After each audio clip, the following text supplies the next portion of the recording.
Episode की starting में दिखाया जाता है कि हाकुटो की परफॉर्मेंस सुनकर वहाँ पर सभी लोग काफ़ी ज़्यादा हैरान होते हैं। वहीं पर काजुसा बोल रही होती है, आखिर यह लोग ऐसा परफॉर्मेंस कैसे कर सकते हैं। तभी वाकाबा बोलती है, इनका परफॉर्मेंस बिल्कुल हमारे परफॉर्मेंस के लेवल का था, पर इनके परफॉर्म करने का तरीका हमसे काफ़ी अलग था। वहीं यह परफॉर्मेंस देखकर अब जजेस भी काफ़ी ज़्यादा हैरान हो जाते हैं और सोचने लगते हैं, हाकुटो की परफॉर्मेंस ज़्यादा अच्छी थी या हिमेसाका की। वहीं बैठा सुकाजी सोच रहा होता है, यह हाई स्कूल स्टूडेंट्स इतना हाई लेवल परफॉर्मेंस कैसे कर सकते हैं, और ये बात ठीक नहीं कि हिमेसाका और हाकुटो में से कोई एक ही नेशनल में परफॉर्म करने के लिए जाए। वहीं पर बैठा तेत्सुकी बोल रहा होता है, हाकुटो की यह परफॉर्मेंस भी सच में काफ़ी कमाल की थी और उनकी यह परफॉर्मेंस हिमेसाका के टक्कर की थी। अब जजेस को यह डिसाइड करने में काफ़ी प्रॉब्लम आएगा कि कौन जीतेगा। अब कूडो की आंट बोलती है, तो फिर चलो देखते हैं जजेस दोनों टीम में से किसे विनर घोषित करते हैं। अब वहाँ पर कुराटा और बाकी सब अपना कोटो लेकर स्टेज पर आते हैं। वहीं हॉल में बैठी कुराटा की मॉम कुराटा को देखकर बोलती है, देखो वो रहा कुराटा, और आज फाइनली हम उसका परफॉर्मेंस देख पाएंगे। मैं उसके लिए अभी काफ़ी ज़्यादा परेशान हूँ, क्योंकि वह हमेशा किसी बड़े काम में कोई ना कोई गलती करता है, पर काश वह अपने परफॉर्मेंस में कोई भी गलती ना करे। वहीं अब टोगसे का परफॉर्मेंस देखने के लिए ग्रैनी भी वहाँ पर पहुँच चुकी होती है। अब कूडो की आंट बोलती है, उन लोगों को देखकर मैं अभी काफ़ी ज़्यादा नर्वस फील कर रही हूँ।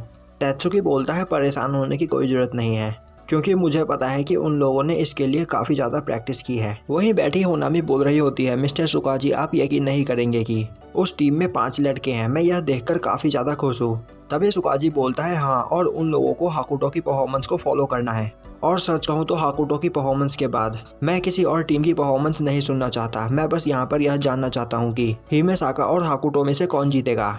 अब वहाँ पर लाइट ऑन होती है। वहीं पर सभी टोकुसे की परफॉर्मेंस देखने के लिए काफ़ी ज़्यादा एक्साइटेड होते हैं।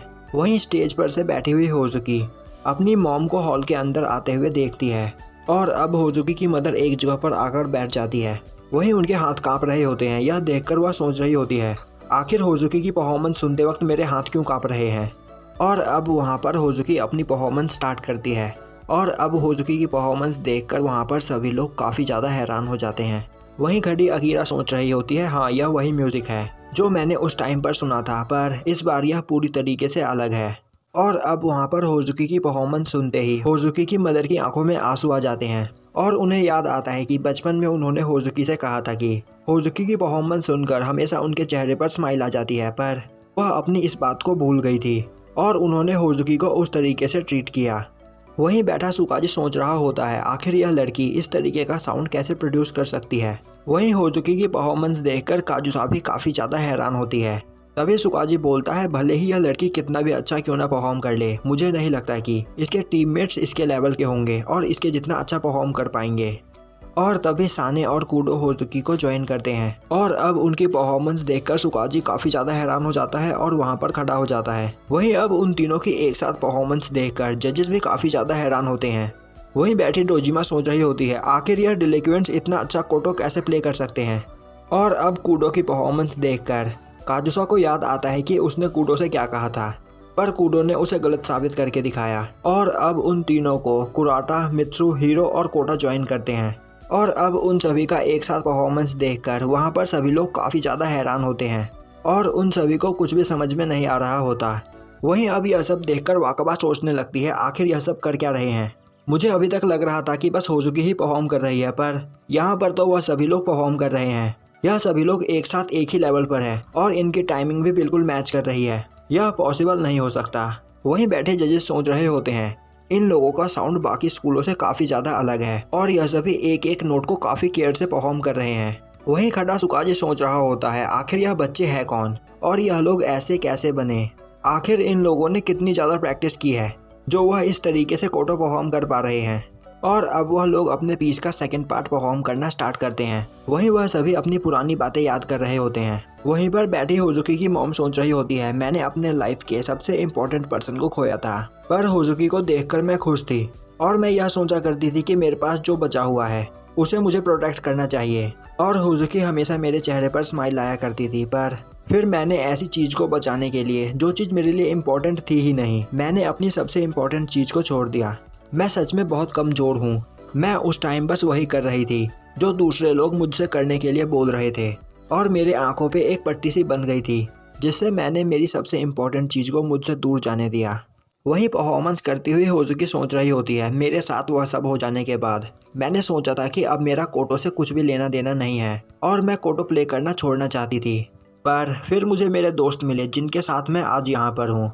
और अब वहाँ पर वह सभी लोग एक फ्लो में अपनी परफॉर्मेंस स्टार्ट करते हैं। वहीं वह अपनी परफॉर्मेंस की थोड़ी स्पीड बढ़ाते हैं। यह देखकर सुकाजी सोचने लगता है आखिर यह लोग कर क्या रहे हैं और यह कैसे कर पा रहे हैं। वह हर 2 बीट्स के बाद अपनी साइड चेंज कर रहे हैं। वहीं बैठा जज सोच रहा होता है इन सभी के पास काफ़ी हाई लेवल स्किल है, वहीं इनकी टेक्निक सच में काफ़ी कमाल की है।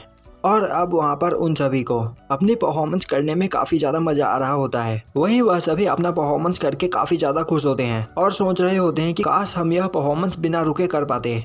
और अब कूडो को याद आता है कि मुझे कोटो प्ले करने के लिए किसी भी दोस्त की ज़रूरत नहीं, जिस पर उसके ग्रैंडफादर ने कहा था कि जब तुम अपने दोस्तों के साथ रहते हो और उनके साथ कोटो प्ले करके जो साउंड तुम प्रोड्यूस करते हो वह साउंड तुम कभी भी अकेले रहकर प्रोड्यूस नहीं कर पाओगे। अब कूडो बोलता है आप सही बोल रहे थे ग्रैंडपा, मैं समझ गया कि उस दिन आप मुझसे क्या कहना चाहते थे। और अब वहाँ पर उन सभी के पीस का फाइनल पार्ट स्टार्ट होता है। वहीं ऑडियंस में बैठे सभी लोगों के आंखों में आंसू आ चुके होते हैं और अब वह लोग अपने आंसुओं को रोक नहीं पा रहे होते और अब वहाँ पर उनकी परफॉर्मेंस खत्म होती है। वहीं बैठे सभी लोग अपनी आंसुओं को रोक नहीं पा रहे होते हैं और अब पूरे हॉल में काफी ज्यादा शांति होती है। और अब उस शांति को देखकर वहाँ पर वह सभी लोग काफी ज्यादा घबरा जाते हैं और बोलते हैं हमने इस परफॉर्मेंस को परफॉर्म करने में इतनी ज्यादा मेहनत की, पर यहाँ पर सभी लोग इतने ज्यादा शांत क्यों हैं? क्या हमारी परफॉर्मेंस में कोई गलती हो गई? और अब वहाँ पर लाइट ऑफ हो जाती है। कुराटा बोलता है गाइज लाइट ऑफ हो चुकी है, मतलब अब हम यहाँ से अपना कोटो लेकर जा सकते हैं। और अब वह लोग वहाँ से अपना कोटो उठाकर जाने लगते हैं। तभी वहाँ पर मियो खड़ा होकर उनके लिए ताली बजाता है और अब मियो के पीछे यामामोटो और बाकी सब भी उनके लिए ताली बजाना स्टार्ट करते हैं और अब पूरा हॉल तालियों की आवाज़ से गूंज जाता है। यह देखकर कोटा बोलता है तो क्या अब यह लोग हमारे लिए तालियां बजा रहे हैं? वहीं बैठी डोजिमा की आंखों में भी आंसू आ जाते हैं और अब वह भी उन सभी के लिए ताली बजाती है। अब हमें दिखाया जाता है कि वह सभी अपना कोटो लेकर वहां से जा रहे होते हैं। अब कूडो बोलता है मेरे ख्याल से वह लोग कंफ्यूज हो गए थे, इसी वजह से उन्हें ताली बजाने में इतना ज़्यादा टाइम लगा। वहीं पर यह सब देखकर कोटा काफी परेशान होता है और सोच रहा होता है मेरे ख्याल से हमारी परफॉर्मेंस सच में काफी खराब थी, जिस वजह से हमारे लिए कोई भी ताली बजाने को तैयार नहीं था। कोटो बोलता है बेवकूफ़ों जैसी बातें करना बंद करो। तभी कुराटा बोलता है सच कहूँ तो हमारी यह परफॉर्मेंस हमारी आज तक की सबसे अच्छी परफॉर्मेंस थी। और तभी वहाँ पर अकीरा और टाकेयामी आते हैं। अब उन्हें देखकर कोटा अकीरा को गले लगा लेता है और बोलता है प्लीज मिस अकीरा हमें बताइए कि हमारा परफॉर्मेंस कैसा था। क्या हमारा परफॉर्मेंस इतना खराब था कि कोई भी हमारे लिए क्लैप करने के लिए तैयार नहीं था? अब साने कोटा को अकीरा से दूर करता है और बोलता है मिस अकीरा प्लीज हमें बताइए कि हमारा परफॉर्मेंस कैसा था। अब अकीरा बोलती है तुम सभी ने ऐसा चेहरा क्यों बना रखा है? तुम लोगों को परेशान होने की कोई जरूरत नहीं, तुम्हारा परफॉर्मेंस सच में काफी ज्यादा अच्छा था। मैंने सही कहा ना मिस्टर टाकेयामी? अब टाकेयामी बोलता है हाँ तुम सही बोल रही हो, इनका परफॉर्मेंस ठीक ठाक ही था। यह सुनकर वहाँ पर सभी लोग काफी परेशान हो जाते हैं और कोटा बोलता है इससे साबित होता है हमारा परफॉर्मेंस अच्छा नहीं था। अब कूडो चिल्लाता हुआ बोलता है तुम्हारी ऐसा कहने की हिम्मत कैसे हुई? तभी अकीरा भागती हुई टाकेयामी के पास जाती है और बोलती है तुमने उनसे सच क्यों नहीं कहा? टाकेयामी बोलता है मैं हमेशा सच ही बोलता हूँ और इस बार भी मैंने कोई झूठ नहीं बोला। वह सभी लोग जिस स्पीड से ग्रो कर रहे हैं यह परफॉर्मेंस उनके लिए कुछ भी नहीं था। वहीं कुराटा टाकेयामी की यह बात सुन लेता है और अब वह स्माइल करता है। अब वह सभी लोग अपना कोटो इंस्ट्रूमेंट रखने के लिए जाने लगते हैं। वहीं पर होजुकी खड़ी होती है। तभी हीरो बोलती है होजुकी क्या तुम्हें कोई प्रॉब्लम है? होजुकी बोलती है नहीं, अपने इस परफॉर्मेंस के बाद मैं काफ़ी ज़्यादा थक गई हूँ। हीरो बोलती है हाँ तुमने सही कहा, मैं भी काफ़ी ज़्यादा थक गई हूँ, अब हमें बस रिजल्ट का इंतजार करना है। अब हमें दिखाया जाता है कि अपने सीट पर बैठे सुकाजी और होनामी काफ़ी गंदी तरीके से रो रहे होते हैं और बोल रहे होते हैं टोकुसे हाई स्कूल काफ़ी ज़्यादा कमाल का है, मैंने कभी सोचा नहीं था कि मैं यहाँ पर ऐसा परफॉर्मेंस सुनूंगा। वहीं बैठा यामामोटो सोच रहा होता है उनकी परफॉर्मेंस सच में काफ़ी ज़्यादा कमाल की थी, यहाँ तक कि उनका पीस भी काफ़ी कमाल का था। मैंने वह पीस इस तरीके से डिजाइन किया था जिससे मियो कोटो प्ले करते हुए बाकियों को लीड कर सके और उन सभी को एक साथ लेकर उस परफॉर्मेंस को अच्छी तरीके से परफॉर्म कर सके। पर टोकुसे हाई स्कूल का पीस इस तरीके से डिजाइन किया गया था जिससे वहां मौजूद सभी लोग अपनी अपनी काबिलियत दिखा सके और उन्हें देखकर मुझे ऐसा लगा कि वह सभी लोग एक ही लेवल पर है। अब हमें दिखाया जाता है कि कुराटा और बाकी सब अपने इंस्ट्रूमेंट को लाकर कार में रखते हैं और अब ग्रैनी बोलती है मैं इन इंस्ट्रूमेंट को लेकर जा रही हूँ, वैसे आज का तुम्हारा परफॉर्मेंस काफ़ी ज़्यादा अच्छा था, मैं तुम सभी से काफ़ी ज़्यादा इम्प्रेस हुई। अब वह सभी लोग ग्रैनी को थैंक्स करते हैं और ग्रैनी वहाँ से चली जाती है। तभी टाकेयामी बोलता है अभी रिजल्ट अनाउंस होने में काफ़ी ज़्यादा टाइम है, तो इस बीच तुम सभी क्या करना पसंद करोगे? कुराटा बोलता है मुझे नहीं पता। कूडो बोलता है चलो फिर कुछ खाने का खरीदते हैं और फिर हॉल में बैठकर उन्हें खाते हुए बाकियों की परफॉर्मेंस को देखते हैं। तभी होजुकी बोलती है अगर आप लोगों को बुरा न लगे तो क्या मैं थोड़ी देर के लिए कहीं जा सकती हूँ। ताकेयामी बोलता है पर क्यों। होजुकी बोलते हैं क्योंकि मेरी मदर आज मेरी परफॉर्मेंस देखने के लिए यहाँ पर आई थी और यह हो सकता है कि वह अभी तक अपने घर जा चुकी हो, पर फिर भी मैं उन्हें ढूंढना चाहती हूँ। अब यह सुनकर वहाँ पर सभी लोग काफी हैरान हो जाते हैं। तभी होजुकी बोलती है प्लीज मुझे माफ कर दो, मुझे पता है कि यह मेरा पर्सनल मैटर है। तभी कूडो होजुकी का हाथ पकड़ते हुए उसे खींचकर लेके जाने लगता है और बोलता है तुमने हमें यह बात पहले क्यों नहीं बताई। हीरो बोलती है होजुकी हमें यह बात तुम्हें पहले बतानी चाहिए थी जिससे तुम अपनी मदर को जाकर मिल पाती। तुम्हारे कोटो को यहाँ तक उठाकर हम ले आते। और अब वहाँ पर मित्सुसाने और कोटा भी होजुकी की मदर को ढूंढने के लिए भागते हैं। कुराटा बोलता है ताकेयामी प्लीज हमें इसके लिए माफ कर दो, पर हम सभी होजुकी की मदद करने के लिए जा रहे हैं, पर मैं प्रॉमिस करता हूँ कि हम जल्दी आ जाएंगे। अब यह देखकर ताकेयामी बोलता है यह सभी क्या बात कर रहे हैं, क्या इन सभी को उन्हें ढूंढने के लिए जाना जरूरी है।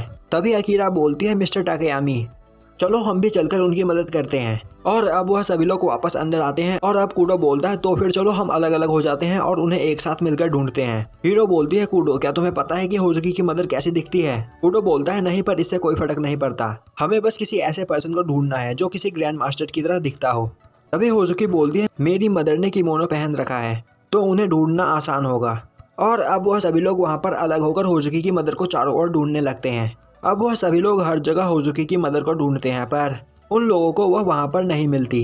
अब होजुकी को वह कहीं पर भी नहीं मिलती, जिससे होजुकी सोचने लगती है शायद अब वह घर जा चुकी है। और तभी होजुकी के पास हीरो का मैसेज आता है जिसमें लिखा होता है कि हम उन्हें नहीं ढूंढ पाए। अब होजुकी बोलती है हमने यहाँ चारों ओर ढूंढ लिया, बस हमने स्टेज के पीछे वाली जगह पर नहीं देखा है, तो मुझे जाकर उस जगह पर भी देखना चाहिए। अब होजुकी भागती हुई उधर जा रही होती है और वह जाते हुए चारों ओर देख रही होती है, पर उन्हें वह कहीं पर भी नहीं दिखाई देती। अब एकदम से होजुकी वहाँ पर रुक जाती है और सोचने लगती है यह मैं क्या कर रही हूँ और वह यहाँ पर मुझसे क्यों मिलेंगी। अब उनका मुझसे कुछ भी लेना देना नहीं है, आखिर मैं यहाँ पर क्या सोच रही हूँ। और तभी पीछे से होजुकी की मदर आती है और उसे आवाज़ लगाती है और यहीं पर हमारा एपिसोड खत्म हो जाता है।